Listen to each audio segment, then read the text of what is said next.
Olá, o VG Notícias no Ar recebe hoje a deputada federal Rosa Neide do PT de Mato Grosso. Bom dia, deputada. Bom dia, Geraldo. Bom dia a todos que nos acompanham aqui no VG Notícias. Deputado, dia marcante na vida do país. Mas antes de falar dessas questões marcantes no país, vamos falar da sua atuação. A sua atuação em quais frentes a senhora atua, quais comissão, qual que é as suas atividades lá no Congresso Nacional. Veja bem, Geraldo, a minha história não poderia ser diferente. Eu sou professora desde os 17 anos, então eu já tinha até um bom relacionamento na Comissão de Educação, que eu atuei no Ministério da Educação e fazia todo um trabalho junto à comissão. Então, cheguei, comecei a conversar com o Partido dos Trabalhadores e me indicou como titular da Comissão de Educação. Sim. E eu trabalhei esses 2 primeiros anos forte, pretendo continuar forte na comissão, mas também trabalho junto à Comissão de Direitos Humanos, à Comissão da Mulher. Também a comissão interna do Partido dos Trabalhadores, que trabalha com a questão da agricultura familiar, porque isso é muito forte aqui no Estado, na minha atuação, e eu também procuro me relacionar muito com as políticas da agricultura familiar. Sim. Eu falo e digo isso porque no Congresso tem os grupos, os interesses das atividades específicas da atuação na vida normal das pessoas. Mas participar de outras frentes é uma forma também de defender os interesses de algumas pessoas que não são representadas lá, né? Eu quero dizer isso aí para a senhora, para começar falando da questão que se discutiu muito, da questão indígena, da exploração da áreas indígenas, porque eu acho que o índio ainda no Congresso Nacional, ele ainda precisa de ter mais representantes, mais pessoas lutando contra a proteção dele e para que não proteja sem deixar ele morrer de fome. Como a senhora está vendo esses decretos, essas mudanças, essa exploração, o que pode ser feito para derrubar tudo isso? Veja bem, eu sou da Frente Parlamentar de Defesa dos Povos Indígenas. A gente trabalha muito nesta frente. É uma frente que é presidida pela deputada Joênia, a única deputada indígena, né, mulher indígena que a gente tem na Câmara dos Deputados. E a gente tem uma atuação muito forte. Nós temos 42 etnias aqui no estado de Mato Grosso, eu tenho uma vinculação muito grande com todos eles. E a gente trabalha muito forte. Eu concordo plenamente com o que você está dizendo. O índio precisa, como população originária, né? Ele precisa ser respeitado naquilo que a Constituição já determinou, que é direito dos povos indígenas. O direito à terra, por exemplo, que eles têm uma relação com a terra diferente do que nós temos, né? O povo branco e os outros povos, eles exploram a terra, né, para comercialização. E o índio vê a terra como se fosse a mãe, né? A terra como lugar que você vive. Então, por isso, você tem que preservar e proteger mais. Mas não é por isso que o indígena não precisa fazer suas roças tradicionais, mecanizar uma parte da sua terra, como muitos deles já fazem, né? E eu apoio alguns projetos aqui no estado de Mato Grosso. Hoje nós estamos apoiando mais de 30 aldeias, com emendas parlamentares, com projetos para que eles desenvolvam. Então, eu creio que é deixar o índio falar por ele mesmo. O indígena sabe muito bem o que ele quer. E muitas vezes, por exemplo, agora o presidente da República insiste em decretos para fazer mineração em terra indígena. A gente sabe que teve alguns indígenas também que foram parceiros dessa exploração, mas na grande maioria os representantes indígenas são contra. Eles não gostariam de ver a terra ser lavrada desta forma. E não é que, por exemplo, se tem uma grande mina, o indígena não pode explorar ele mesmo de alguma forma para ter alguma lucratividade para o seu povo. Mas da forma que o branco quer entrar, mecanizar, pôr máquinas, destruir tudo, destruir a floresta, eles são contra. E é isso que a gente tem que respeitar, a terra deles, né? Eles são os primeiros. Quando nós chegamos aqui, eles estavam há séculos, há milênios. Então, nesse sentido, eu faço a defesa de que ninguém pode decretar nada na terra do outro.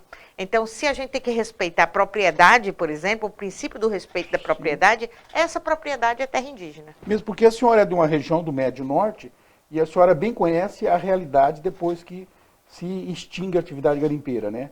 Ela é uma terra devastada e dificilmente se corrige para ela, para a vocação natural, né? Você vê Arenápolis, Nortelândia, Exatamente. Alto Paraguai, Diamantino. Hoje mesmo eu tenho um trabalho muito forte com o prefeito de Alto Paraguai, Sim. que ali está tudo devastado. De reconstrução mesmo. Né? São 300 anos virando a terra, e parece que as pessoas pensam que a terra vai parir novos diamantes e novas pepitas, e não vai. É a destruição que fica para a população. Exatamente.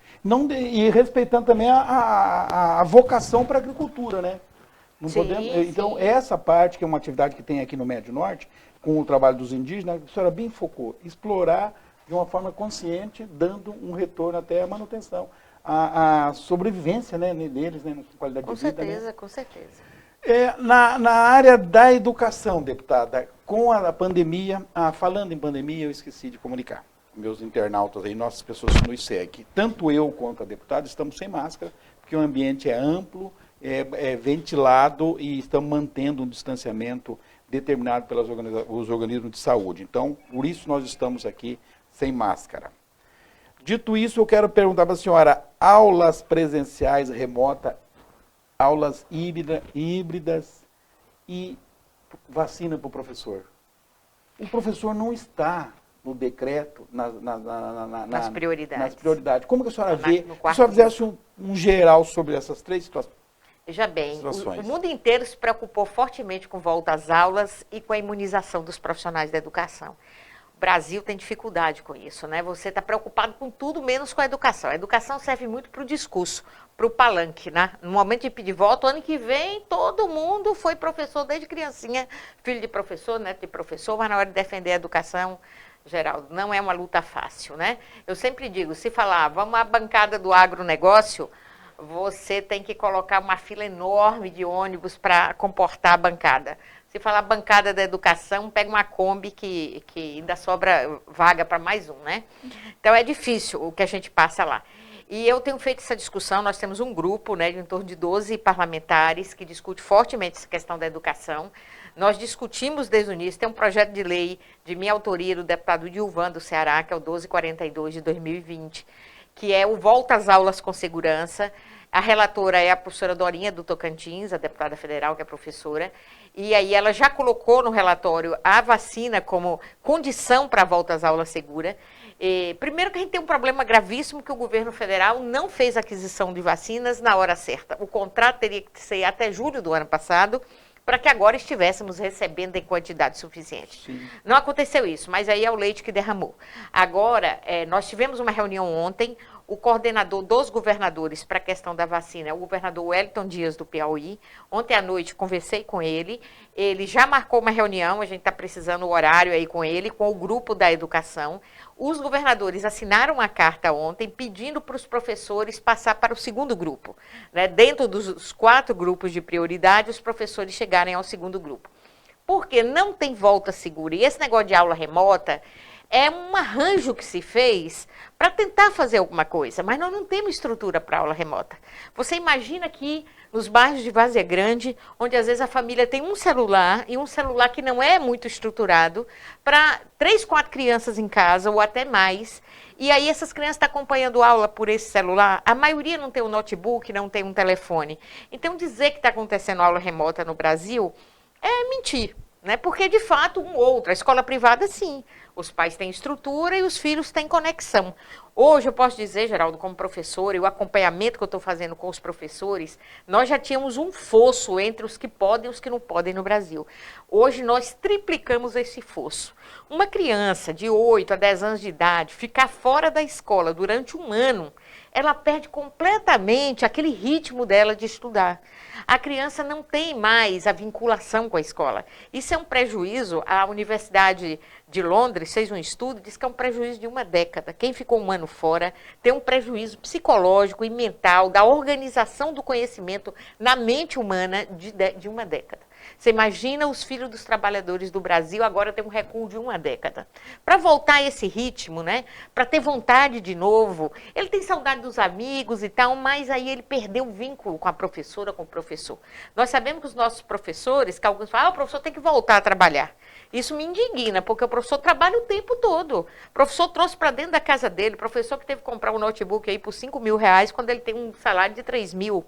para ele estar tentando, mas isso é em torno de 20% que está fazendo essa conexão. O restante está completamente fora desse processo de aprendizagem. A própria Secretaria de Estado de Educação aqui tem consciência disso, os estudantes. Nós temos um projeto agora para pegar, tem 42 bilhões no FUST, que é o Fundo das Telecomunicações, dos impostos das teles. Dá para estruturar as escolas brasileiras, universidades com tecnologia e os estudantes e professores com equipamentos. Está lá só precisando da caneta do presidente da República para liberar. Porque agora, independente de passar a pandemia, a nossa relação com a estrutura do conhecimento é outra. Né? Fazer reuniões, estudar remotamente, mas para isso o nosso povo precisa ter as condições. Então eu vejo que nós temos que nos apressar em vacinar os professores, para que, se a pandemia continuar, o professor poder ir na casa do aluno, o professor poder chamar um aluno particularmente para dar apostila para ele e dar aula para ele. A criança precisa do professor. A mãe em casa e o pai não têm condições de ser professor dos estudantes. É o home office, falta o home, né? Falta o home. Se não tiver esse lado, não é calçada office. Né? Discutindo essa questão desse hiato na educação aí, essa diferença que vai repercutir lá na frente do filho das pessoas da escola pública não ter como condições de acompanhar, ter as mesmas oportunidades no mercado de trabalho dos filhos de escola pública com os filhos de escola privada. Nós vamos lá na frente continuar mantendo essa diferença, essa desigualdade. É isso que realmente vai acontecer. Nós vamos aprimorar essa desigualdade. O que está acontecendo agora, se não houver rapidamente, né, um investimento forte em tecnologia para o filho do trabalhador poder acessar e depois ele ter esse apoio para ele recuperar esse ano perdido, ele pode, por exemplo, voltar para a escola presencialmente, quando as condições permitirem, e no outro período ele ter um professor de apoio, aí sim, home office, de verdade, um professor de apoio. Mas a gente vê, parece que é um esforço muito grande de economizar com o humano. Corta a escola, fecha a escola, tira professor, junta aluno numa escola só.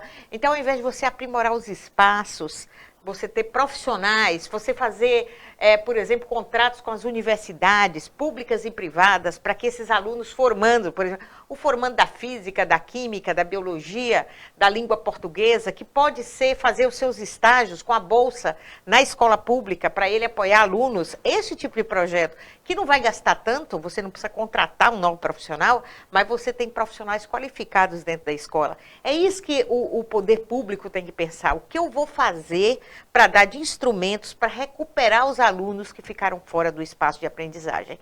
E aí, daqui a 10 anos, nós não vamos ter aquela gama de dizer esse é o exército de reserva porque não tem formação suficiente, não tem habilidade suficiente para estar no mercado de trabalho em uma posição de igualdade que ele merece como ser humano e como cidadão. Falamos de casa. O Minha Casa Minha Vida parece que extinguiu mesmo, né? Agora veio sem programa, casa e sem vida.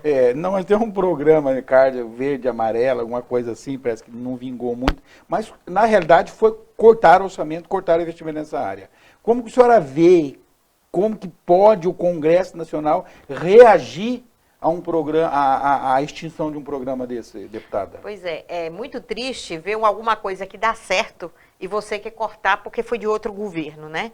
Então, o Brasil, ele continua nesse modelo de políticas de governos e não de políticas de Estado.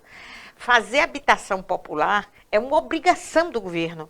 Se vai ser casa verde e amarela, a cor da casa, eu não quero saber. Quero saber que tenha financiamento e casa para aqueles que precisam. Nós temos pessoas vivendo e cada vez mais vivendo em casas subhumanas, abaixo da linha da pobreza, da miséria humana.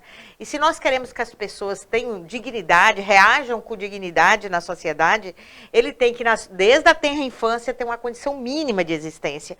E aí o governo tirou todo o orçamento do Minha Casa Minha Vida. Ele quer trocar o nome, troca o nome, mas precisa ter financiamento, precisa ter o programa. Então o Congresso fez diversos projetos estão tramitando para ter orçamento para habitação popular, tanto do campo como da cidade.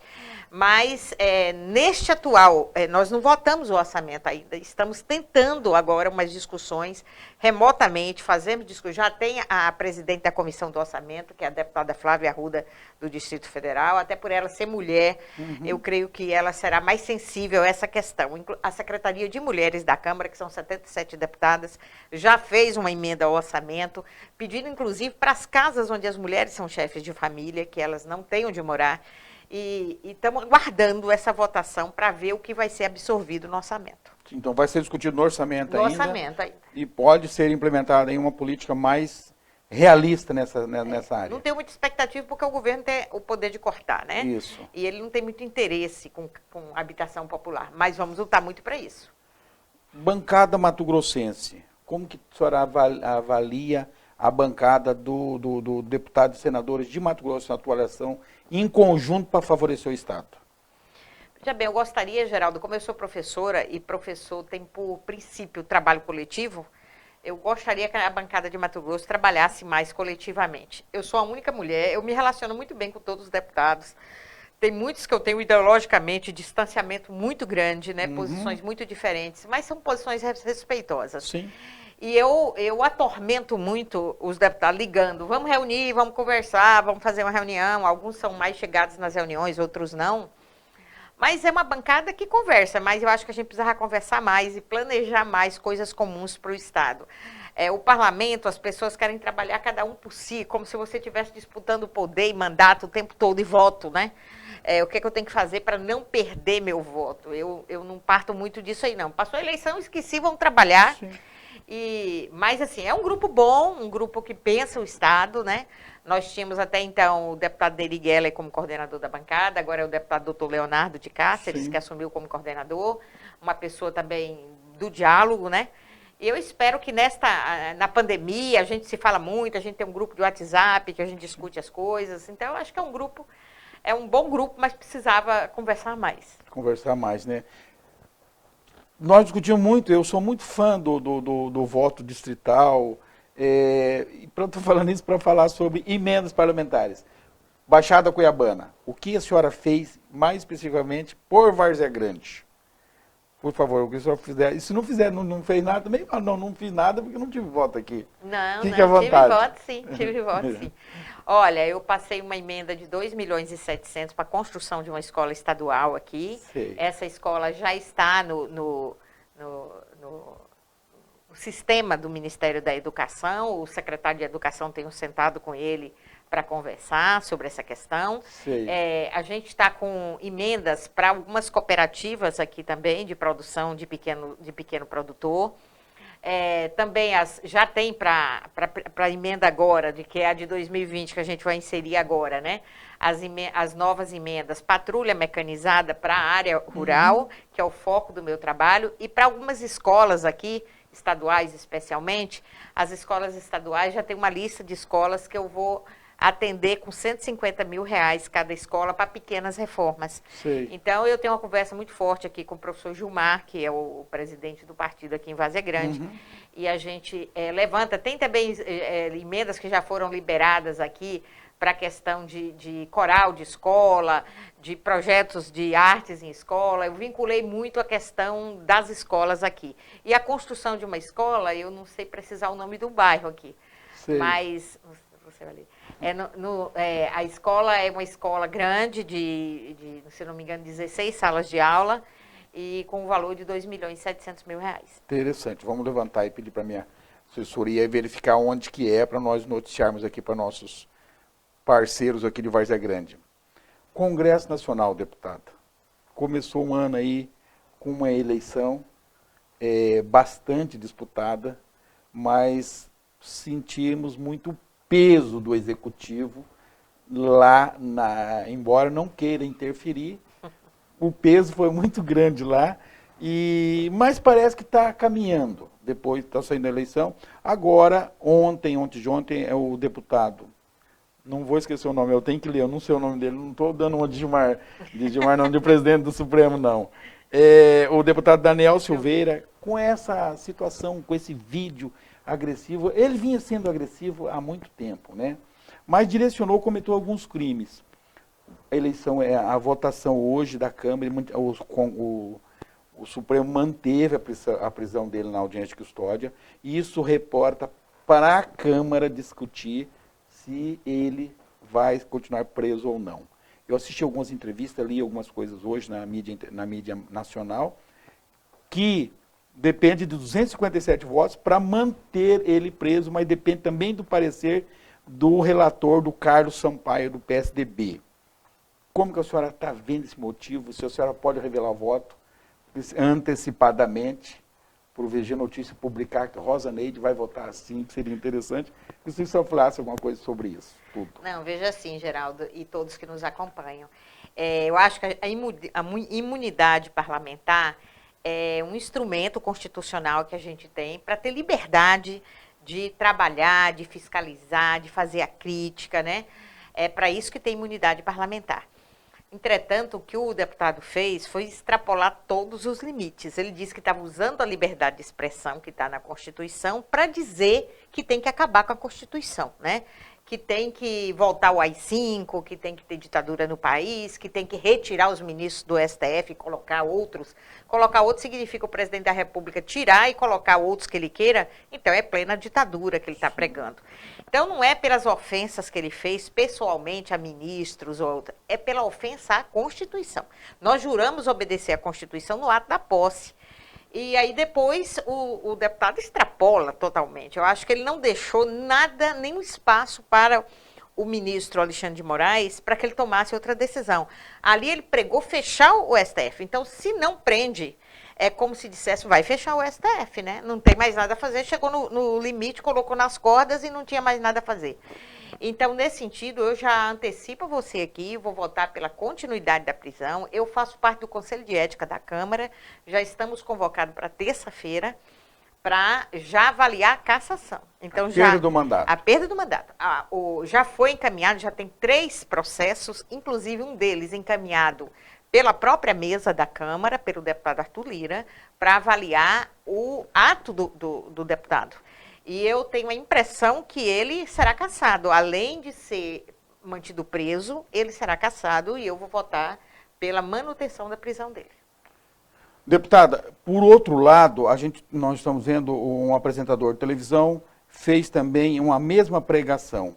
Eu penso que o apresentador de televisão, pelo fato de ser o ofício dele lá, animar auditório, não tem muito responsabilidade num ato de uma autoridade. Pesa mais. Porque se nós começarmos a aprender, se o STF começar, não vai caber todos os descontentes e todos os radicais. Porque os radicais têm dos dois lados. E parece que os radicais de direita, eles são mais... Basta nós vermos o que aconteceu nos Estados Unidos, na invasão do Capitólio. Então, eles são... a atrocidade é maior, mais violenta. Então, nesse sentido, a senhora acha que essa mantença ou não da prisão do deputado Daniel é didático para os outros deputados, para a sociedade? Completamente didático, eu acho que não tem... Você veja bem, o povo alemão que sofreu com o nazismo, hoje eles têm claro, se alguém estiver fazendo apologia ao nazismo, todo mundo chama a polícia e a pessoa é presa em qualquer lugar, num bar, num restaurante, na igreja, onde ele estiver fazendo apologia ao nazismo. Então, assim, aqui é como se estivesse fazendo apologia ao nazismo, quando eu digo volta do AI-5, volta à ditadura. E está saindo da fala, da boca de uma autoridade que jurou sobre a Constituição de respeitá-la. Agora, o comunicador que fez isso, que também... Ele tem visibilidade pública, ele tem uma concessão pública de um canal de televisão. Tudo isso deve ser melhor colocado na legislação para afinar os conceitos no país. Agora, ele atingiu muito os ministros de uma forma geral, né? Enquanto deputado, ele atingiu direto e de cheio a Constituição da República. Sim. Inclusive, toda a peça jurídica do ministro Alexandre de Moraes foi referente à fala dele em relação à Constituição. Quando ele atacou os ministros individualmente, fulano é isso, fulano é aquilo, fulano tirou, fulano roubou, não há esses atos não foi dele, motivação para a prisão. Não foi motivação para a prisão. A motivação para a prisão foi a apologia ao AI-5, a volta da ditadura, né? E ele, como parlamentar, eu sempre como professora digo, falava para minhas alunas do curso superior de pedagogia e da formação, nós somos a referência, nós somos o exemplo. Se nós não dermos exemplo, o que os nossos alunos terão de referência? Assim são os políticos. Porque muitas vezes essa categoria está ficando desrespeitada de tanta bobagem que fala e faz. São dois tempos. Nesse primeiro momento, hoje a Câmara vai discutir. A Câmara não vai discutir se houve crime ou não, porque o crime já está caracterizado. Sim. A Câmara vai discutir hoje se a prisão foi legal ou ilegal? A senhora consegue fazer uma prévia de como vai se decidir isso? Se vai ser considerada a prisão legal? Pelas falas dos líderes, pelas discussões já existentes, vai pela legalidade da prisão. Até porque o ministro alega o flagrante, Sim. porque a única forma de um parlamentar ser preso é se ele for preso em flagrante. Hoje a tecnologia deixa o flagrante muito evidente. Você está no ar, ofendendo, falando. E a polícia chegou 2 horas depois do vídeo e o vídeo continuava no ar. E quando a polícia entrou na casa, o deputado de novo gravou um vídeo, enquanto a polícia estava dentro da casa dele e colocou na rede. E quando ele chegou lá fazer o exame de corpo de delito, ele de novo agrediu a policial que pediu para ele colocar máscara. Pediu gentilmente para ele colocar máscara. Então, além do currículo daquele rapaz, né, que, convenhamos, a população do Rio de Janeiro, de uma forma enganosa, né, as pessoas foram enganadas. Mas um grupo de pessoas que achou bonito ele quebrar a placa da Marielle Franco, que foi uma vereadora assassinada.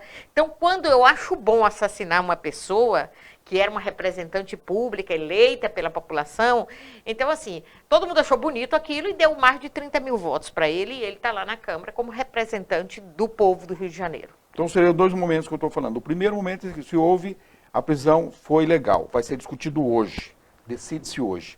E a semana que vem, o Conselho de Ética vai discutir a questão da cassação do mandato dele. Sim.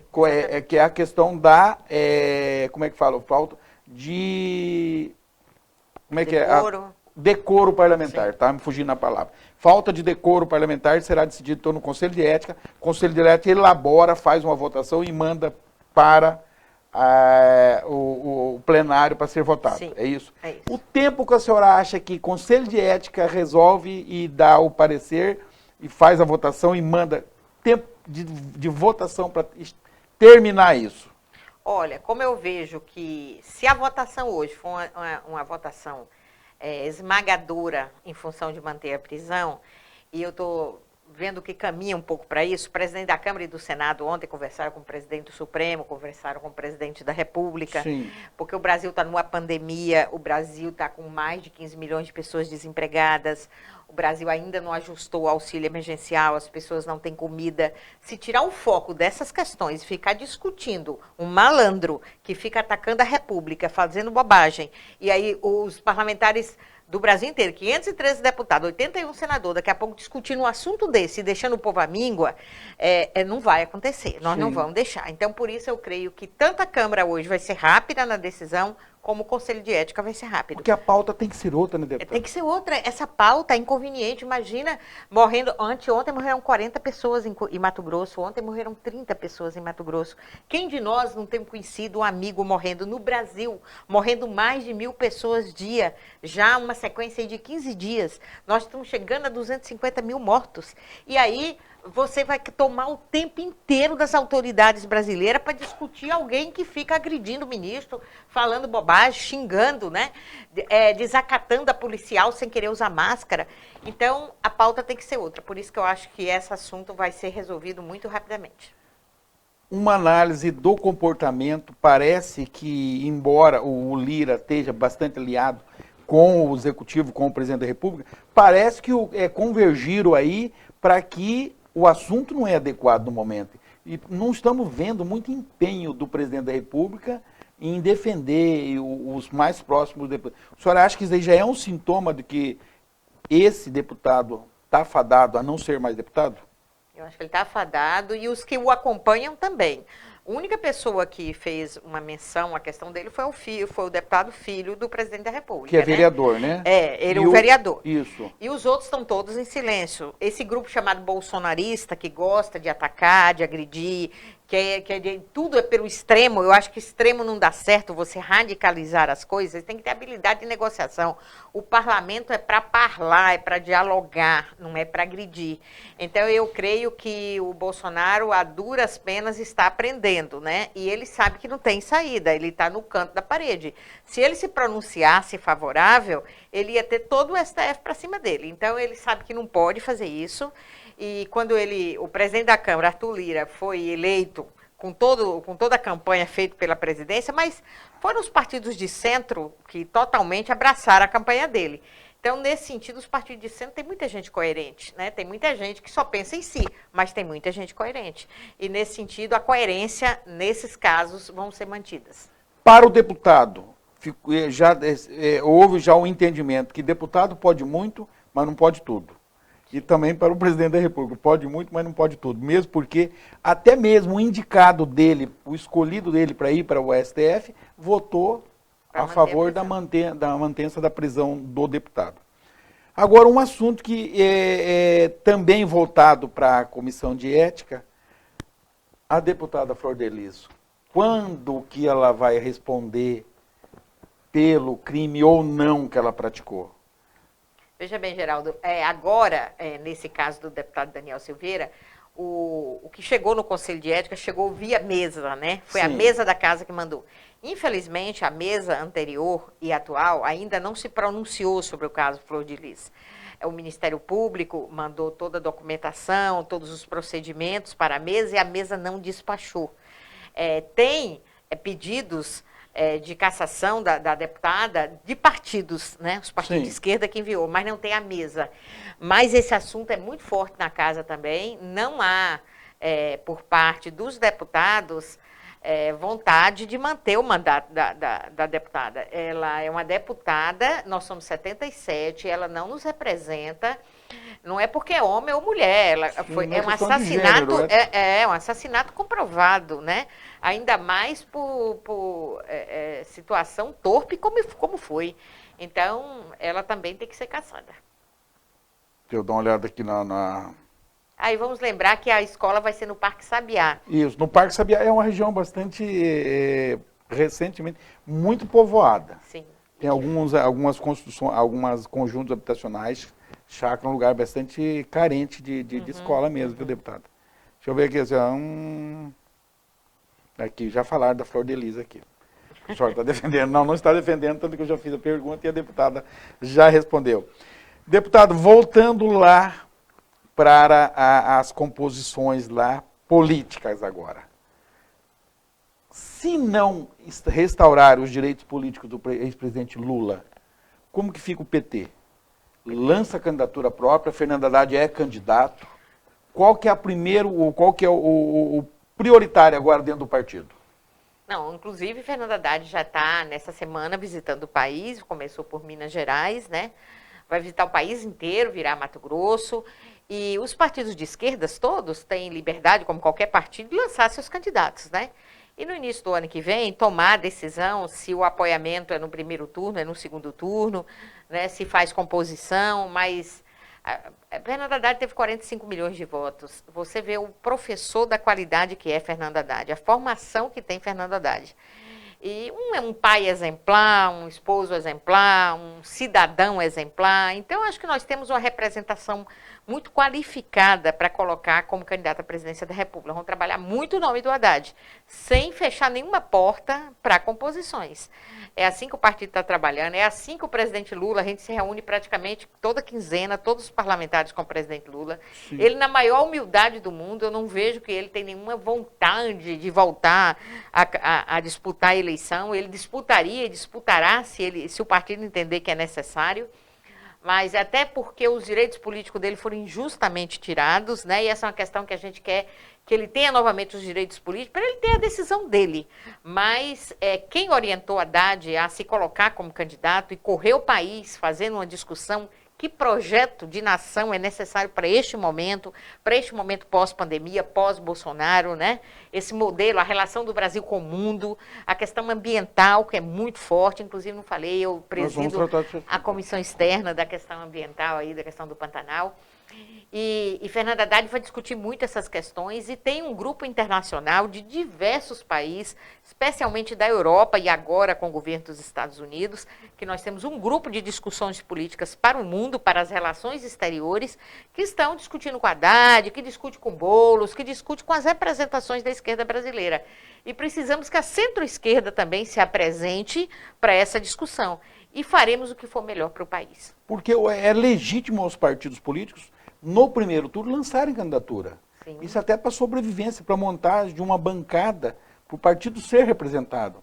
Agora, no segundo turno, seria adequado que as pessoas não viajassem para Paris, né? Claro. Ficassem aqui e ajudassem na disputa. Se comprometesse, né, com a eleição de quem ficou para o segundo turno. E esse centro, centro-esquerda, a senhora vê, vou fazer uma pergunta aqui envolvendo um outro partido, a senhora vê, em que forma a senhora vê o PSDB, qual que é o aspecto político do PSDB? Você viu o PSDB hoje, na eleição do Lira, né? Alguns atenderam fortemente o chamado do governo Bolsonaro e outros não, né? Então, o partido é muito dividido, né? O PSDB está claro, como o DEM, dividido. Então, tem pessoas muito qualificadas no PSDB, inclusive que eu tenho uma relação muito boa, muito próxima, como tem no DEM. Sim. Por exemplo, a professora Dorinha, deputada federal do Tocantins, eu posso dizer que é a grande parceira da discussão da educação. O deputado Pedro Cunha Lima, da Paraíba, do PSDB, foi presidente da Comissão de Educação nesses 2 últimos anos, é um parceiro de primeira hora. Já o convidei para vir aqui fazer palestra, trabalhamos juntos, nos falamos o tempo todo. Então, assim, eu sou uma deputada do PT, eu me filiei aos 19 anos de idade, não tenho nenhuma pretensão de trocar de partido, mas não radicalizo nestas relações. A gente tem que construir políticas públicas para o povo brasileiro. E, além dos princípios partidários, a gente tem que compor com quem está próximo dos princípios. Eu acho que princípio é a baliza e nós temos que nos agregar. Então, tem gente do DEM, tem gente do PSDB, pessoas que podem agregar fortemente numa centro-esquerda aí, para que a gente faça uma composição e tenha uma presidência da República com um projeto digno da nação brasileira. Falando em projeto digno para a nação brasileira, a questão do auxílio emergencial. Como que a senhora vê, qual vai ser o prazo que vão resolver isso daí, se vai prevalecer aquilo que o Guedes e os bancos querem ou aquilo que a nação precisa? Não, tem que prevalecer o que a gente precisa, o que o país precisa. Os 2 presidentes das casas fizeram o discurso no dia da posse de manter o auxílio emergencial. Né? E eu tenho certeza que o próprio Arthur Lira, por ser de Alagoas e por conviver muito com a pobreza, não é pobre, mas convive e sabe da realidade da população brasileira. Eu, inclusive, tive essa oportunidade de falar isso para ele em algumas reuniões durante a campanha dele, que ele chamou a bancada feminina, a bancada da educação, e ele já defendia fortemente o auxílio emergencial. O problema do Guedes é que ele quer tirar o dinheiro do auxílio emergencial do salário dos profissionais, né? Ele quer... Agora nós temos um embate fortemente na próxima semana. Ele quer juntar os percentuais da educação e da saúde. Sim. Hoje é 15% no mínimo para a saúde e 25% para a educação. Ele quer desvincular e virar 40%. Se virar 40%, quem perde nisso aí fortemente é a educação. Porque se tem alguém morrendo, não tem jeito de não atender. Então eu posso puxar todo o orçamento para cá e deixar a educação como o filho minguado desta relação. E é isso que ele quer. Ele achando que fazendo assim, ele vai deixar um orçamento mais solto e o governo federal não precisa mais apoiar. E ele tira do dinheiro do apoio aos projetos de educação, por exemplo, e os projetos de saúde, e coloca no auxílio emergencial. E também ele já fez a proposta de não ter aumento de salário. Ninguém está discutindo aumento de salário, mas tem 7 bilhões para aumento de salário das Forças Armadas. Então, nesses 7 bilhões, a gente já está indicando que é para ninguém ter aumento. Não é para a população, os trabalhadores do setor público ficarem aí anos a fio sem um reajuste, com o preço da carne do jeito que está, com o preço do combustível, com o preço do gás de cozinha, com todos os preços subindo como estão. Então ninguém tem mais aumento e as Forças Armadas aí tem, sem desconhecer o papel das Forças Armadas. Mas eu acho que é hora de sacrifício de todos, não é hora de sacrifício só de alguns. E nós temos as grandes fortunas brasileiras, exatamente, que nunca foram taxadas. Então, se eu tenho uma moto, eu tenho que pagar imposto. Agora quem tem um iate não paga. No Brasil, quem tem iate nunca paga, quem tem jatinho não paga. Então, assim, aqui é um país de privilégio de rico. De rico. Quando eu falo de rico, as pessoas pensam, às vezes, que é quem tem um bar, que é quem tem... Não. Rico é aquele que não trabalha e tem muita renda, né? As pessoas têm que ter clareza disso. A Argentina, desculpa cortar a senhora, a Argentina optou por taxar as grandes fortunas. Sim, sim. Mas é tabu, deputado, não se discute isso daí, porque da onde vai vir o orçamento, o dinheiro para o auxílio emergencial? Não pode vir, o governo não planta um pé de dinheiro no fundo. Sim. Tem que buscar em algum lugar. E não se fala na taxação das grandes fortunas, deputado. Inclusive, à esquerda, a gente não vê essa manifestação mais a título de programa de governo. Porque fala em taxar, existe as grandes fortunas, E o que é muito, não é muito subjetivo aqui para no nosso país, o que é grande fortuna. Um pouco declarado, por exemplo, a gente vê assim, lucros e dividendos nos Estados Unidos, Exatamente. que é que o Brasil gosta muito de comparar com os Estados Unidos, né? Lucros e dividendos nos Estados Unidos, lucros e dividendos no Brasil. Aqui não se taxa. taxa. O lucro aqui no Brasil, para alguns, é lucro líquido. Exatamente. Ele não tem que taxar. Onde é que está taxado mesmo? É se você é um funcionário, tem folha de pagamento, 27,5% do seu salário fica para o imposto de renda, dependendo do valor que você ganha. E isso sim, agora, por exemplo, se você tem alta lucratividade no seu produto, você não tem taxação.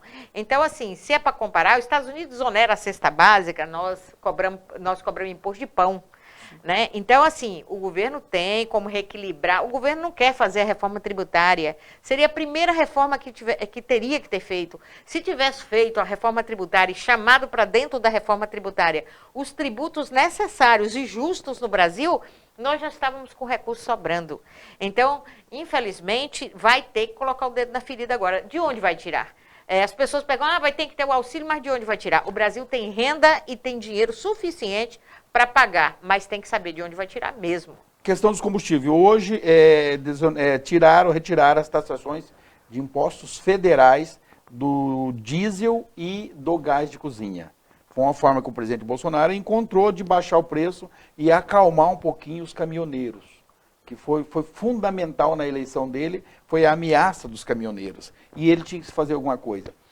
A reforma tributária, a senhora, da onde a senhora acha que vai ser o indicativo para tirar, porque vai causar um buraco nas contas públicas, essa isenção em cima do gás e do diesel. Da onde a senhora acha que vai ser a proposição do Guedes para tapar esse buraco? Veja bem, o mercado não está satisfeito também, já que ele gosta de agradar o mercado em tudo, né? Ele quer agradar banqueiro, não é povo. Isso o Guedes. O Guedes, fortemente. E Ministro vai, Guedes. às vezes, no confronto com o Bolsonaro em algumas coisas que quer garantir as promessas dele para Sim. alguns grupos, né? Mas o mercado fica insatisfeito porque é como se fosse uma entrada do governo no controle dos preços da Petrobras. Durante o governo Lula e o governo Dilma, a Petrobras tinha preço controlado, sim. Porque se colocamos o dólar a mais de R$5 e deixar o preço da Petrobras, dos combustíveis, tão volátil como está o dólar, então claro que vai subir o dólar, vai subir os combustíveis. Não tem controle. O Brasil estava fazendo um esforço muito grande para refinar o petróleo aqui. O petróleo do pré-sal. Por que os Estados Unidos estavam tão junto com a Lava Jato para destruir o presidente Lula e para tirar a presidente Dilma? Era a questão do petróleo, né? Nós temos petróleo para sustentação do Brasil por séculos. E aí, agora chegou o momento de desfacelar a Petrobras, parou todos os estaleiros que estavam sendo construídos no Brasil, para que as pesquisas em águas profundas, que o Brasil já estava muito à frente de qualquer país do mundo, e nós estávamos já para produzir aqui o produto final, agora nós exportamos o produto bruto, né, para importar a gasolina. Então, nesse sentido, o presidente Bolsonaro vai ter que conviver com isso. O dólar 5 e disparando o preço do combustível o tempo todo e daqui a pouco gerando inflação, porque tudo depende do combustível, né? Então, se o mercado quer essa liberdade, como o mercado acha que o governo não deve ter controle nem intervenção nenhuma, o mercado está insatisfeito com a intervenção do governo. E Guedes não conhece limites para explorar o povo trabalhador. Então, para ele compensar qualquer coisa, ele tira de salário, ele tira de projetos sociais, ele para obras de infraestrutura no país para que o povo tenha o prejuízo e os banqueiros tenham o lucro. Mesmo porque as ações da Petrobras estão na mão de quem? Quem que está ganhando os dividendos? Porque toda essa geração, aumento do dólar, aumento do combustível, gera um lucro maior para a Petrobras. E o lucro maior da Petrobras gera dividendos àqueles detentores de ações. Claro, e esses dividendos não pagam imposto. E nós não sabemos nas mãos de quem estão essas ações. Então, a Petrobras vai ser o grande nó do governo Bolsonaro, que se ele conseguir desatar esse nó na economia da questão dos combustíveis, que ainda bem que tem a categoria dos caminhoneiros pressionando para que se discuta. Claro. E vai ter que discutir. É justo também mas tem grandes cooperativas que cuidam dos caminhoneiros, que o caminhoneiro isoladamente, que é dono de um caminhão, 2 caminhões, 10 caminhões para fazer seu trabalho, ele não tem força nessa discussão. Sim. Mas as grandes cooperativas que bancaram a eleição de Bolsonaro e que o apoia até hoje, né, é que está fazendo a pressão e que negocia e que para o país. A gente sabe que no Brasil, como não tem a questão ferroviária ainda em grande quantidade, quem para o país são os caminhoneiros. São os caminhoneiros. Deputada, mais de 40 minutos já nós conversamos, nós ficaríamos conversando o dia todo aqui. E a senhora ainda tem que preparar o voto da senhora. E lembrando a redação do VG Notícias, que a deputada já declarou o voto dela, tanto hoje pela mantença da prisão do Daniel Silveira, quanto na Comissão de Ética da Câmara Federal. Dito isso, eu gostaria de deixar a senhora à vontade para as suas considerações finais. Gostaria de deixar meu abraço, Geraldo, aqui a todos do site. Eu acho que você está de parabéns, é um espaço que as pessoas, que o parlamentar tem para falar com a população. Quero deixar meu abraço grande à população de Várzea Grande, uma cidade que eu venho muito, que eu olho muito, que eu acho que ela precisa ser muito bem cuidada, né? Ela precisa ser mais bonita, com mais parques, com mais espaço de lazer para a juventude de Várzea Grande. E dizer que a educação de Várzea Grande, e eu quero mandar um abraço a todos os educadores e educadoras que vêm sofrendo neste momento, né? Com algumas atitudes do governo do estado, que não está contemplando a educação, e especialmente a questão do diálogo com os educadores. Eu fui secretária de Estado, com certeza não fiz tudo o que precisava fazer, mas eu não pequei com relação a ouvir as comunidades, a ouvir os profissionais da educação, porque quem está no local é que sabe o que é melhor. Então, um forte abraço a todos de Várzea Grande, Cuiabá, a todos que nos acompanham. Dizer que logo mais vou estar votando para que a Constituição brasileira seja respeitada e que o parlamentar entenda e todo mundo entenda que ninguém está acima da lei, que a Constituição é o guia, é a baliza, e por isso nós e eu como parlamentar jurei respeitar a Constituição e assim farei até o final do mandato. Eu quero agradecer a senhora pela sua presença aqui, convidar a senhora para vir mais vezes aqui. Quando tiver notícias boas, tipo essa notícia que a senhora teve lá do Parque do Sabiá, da construção da escola, investimento, emenda parlamentares para cá, a senhora está de portas abertas aqui no Veja Notícias, tá bom? Tá certo, muito obrigada. Muito obrigado, sucesso na senhora nessa caminhada, aí nessas votações importantes aí no Congresso. E estamos à disposição aqui da senhora. Tá certo, muito obrigada. Obrigado, senhora, e obrigado a você, internauta do VG Notícias, aí por estar nos assistindo. Um abraço a todos.